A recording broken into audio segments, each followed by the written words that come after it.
কেইটামান দিন আগতে আমি 1 লাখ সৰকাৰি চাকৰি আমি ৰাইজৰ বাবে মুকলি কৰি দিছিলো। বড়োলেণ্ডৰ হাজাৰ হাজাৰ লৰাই পুলিচৰ কামাণ্ডো বেটেলিয়নৰ পৰা পুলিচৰ বেটেলিয়নৰ পৰা তেওঁলোকে সৰকাৰি চাকৰি পাবলৈ সক্ষম হৈছিল। 1 টকাও কোনেও কতো ঘোষ দিয়াৰ কোনো প্ৰয়োজন হোৱা নাছিল।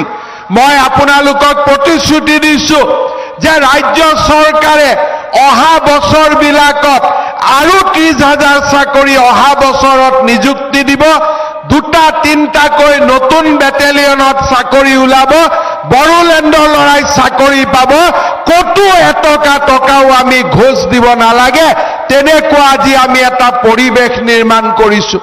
প্ৰধানমন্ত্ৰী আৱাস যোজনাৰ লগে লগে আমি এই বছৰৰ পৰা মুখ্যমন্ত্ৰীৰ আৱাস যোজনা আৰম্ভ কৰিম। অৰ্থাৎ প্ৰধানমন্ত্ৰী আৱাস যোজনাত যিসকলে পাকা ঘৰ নাপালে এতিয়া আমি মুখ্যমন্ত্ৰী আৱাস যোজনাৰ পৰা পকা ঘৰ দিয়াৰ বাবে আমি কাম আৰম্ভ কৰিম। শ্ৰদ্ধাৰ ৰাইজ, মুখ্যমন্ত্ৰীৰ আত্মনিৰ্ভৰ অসম আঁচনিৰ অধীনত যুৱক যুৱতীসকলক 2 লাখ টকাকৈ আৰ্থিক সাহায্য, য'ৰ 1 লাখ টকা সাবসিডি হ'ব আৰু 1 লাখ টকাও 5 বছৰৰ পিছতহে ঘূৰাই দিব লাগিব। তেনেকুৱা এখন আঁচনিৰ কামো ইতিমধ্যে চলি আছে।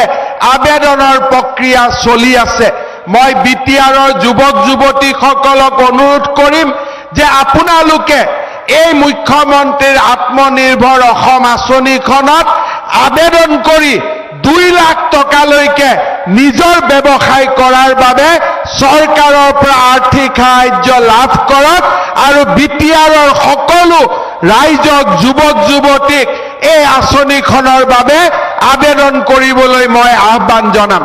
শ্ৰদ্ধাৰ ৰাইজ, ইয়াৰ লগে লগে আমাৰ গাঁৱে ভূঞে যিবিলাক আত্মসহায়ক গোট আছে, সেই আত্মসহায়ক গোটৰ প্ৰতিগৰাকী মহিলাক 10,000 টকাকৈ আমি অনুদান দিয়াৰ আৰু এখন আঁচনি আমি হাতত লৈছো।